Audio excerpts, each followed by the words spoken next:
अस्सलाम वालेकुम रहमतुल्लाहि व बरकातुहू। नहमदुहु व नुसल्ली अला व रसूलिहिल करीम। अम्मा बाद अऊज़ु बिल्लाहि मिनश शैतानिर रजीम। बिस्मिल्लाहिर रहमानिर रहीम। शहरु रमज़ान अल्लज़ी व नुसल्ली अला व रसूलिहिल करीम। सदक़ल्लाहुल अज़ीम व सदक़ा व रसूलिहिल करीम। शायर कहते हैं कि ऐ मोमिनो, अल्लाह का मेहमान आया है, खुशियाँ बनाओ लोगों, रमजान आया है। आप सब लोग एक मरतबा दरूद शरीफ पढ़ ले। हजरात, रमजान मुबारक अल्लाह ताला का रहमत, बख्शिश और मग़फ़िरत का महीना है। यह रमजान का महीना वो महीना है जिसमें कुरान उतारा गया लोगों की हिदायत के लिए। जब एक हदीस में आया है कि जब रमजान की पहली तारीख आती है तो अल्लाह ताला आसमानी दुनिया पर तशरीफ ला करके लोगों को पुकार कर कहते हैं कि है कोई आज गुनाहों से तौबा करने वाला जो मैं उसकी तौबा कबूल करूं? है कोई आज गुनाहों से माफी मांगने वाला जो मैं उसकी माफी कबूल करूं?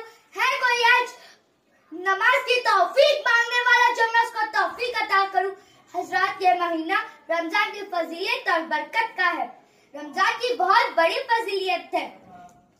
एक और हदीस अल्लाह ताला ने रोजा रखने वालों के लिए बहुत से सवाब रखे हैं। अल्लाह ताला ने रमजान के एहतराम करने वालों के लिए भी बहुत से सवाब रखे। वहीं पे अल्लाह ताला ने रोजा ना रखने वाले शख्स के लिए बहुत से अजाब रखे हैं। चुनांचे हमारे नबी ने फरमाया कि जो शख्स रमजान का एक भी रोजा छोड़ेगा उसको 9 लाख साल तक जहन्नम की आग में जलाया जाएगा। जरा गौर कीजिए कि 9 लाख साल कितने होते हैं और आग भी जहन्नम की होंगी। आप सोचे कि अगर दुनिया की आग एक पल के लिए आपके हाथ में रख दी जाए तो आपका क्या हर्ष होगा, और दुनिया की आग का जहन्नम की आग के सामने कोई हैसियत नहीं। एक और हदीस में आया है कि जो शख्स रमजान का एक भी रोजा छोड़ेगा, चाहे उसके बदले वो जिंदगी भर भी रोजा रख ले, वो उस रमजान के एक रोजे की बराबरी नहीं कर पाए। जरा आप गौर कीजिए कि रमजान के एक रोजे के बदले जिंदगी भर भी रोजा रखने के बराबर नहीं होता है वो रमजान का एक रोज। रमजान की इतनी फजीलियत है। हजरात, यह महीना है अल्लाह ताला को राजी करने का, अल्लाह के नबी को राजी करने का, अल्लाह के नबी के किरदार को अपनाने का। आइए एक वाकया की बात है। एक बकरी चराने वाला एक जंगल में गया था।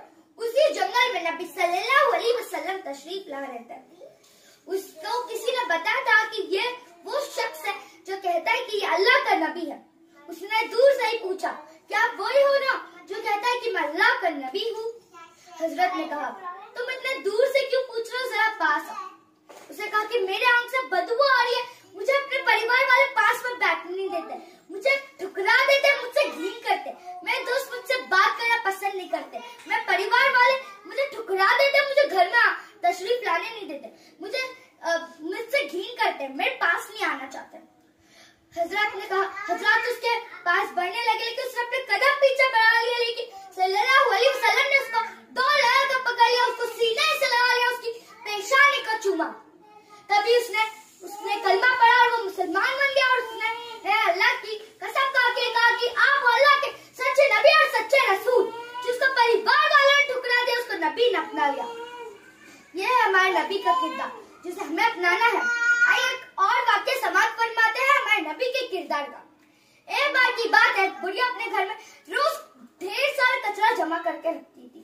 उसके घर के रास्ते से रोज सल्लल्लाहु अलैहि वसल्लम गुजरते थे। वो रोज सल्लल्लाहु अलैहि वसल्लम के ऊपर कचरा फेंकती थी। ऐसा कई दिनों तक चलता रहा।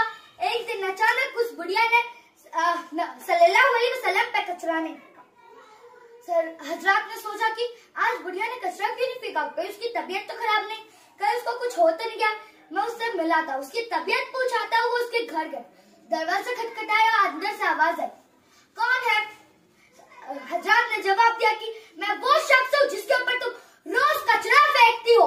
उसे कहा कि मेरे परिवार वाले मुझसे मिलने नहीं आए, लेकिन जिसके ऊपर मैं रोज कचरा फेंका करती थी वो मुझे मेरी तबीयत पूछने मेरे घर आया है। सल्लल्लाहु अलैहि वसल्लम ने कहा कि क्या हुआ, आज तुमने आज मेरे पर कचरा नहीं फेंका?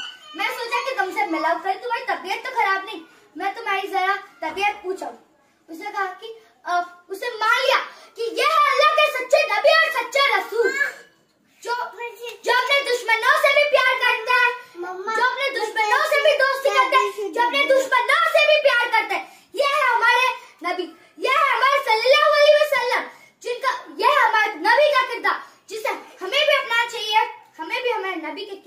अपनाना चाहिए, उनकी हदीसों पर अमल करना चाहिए,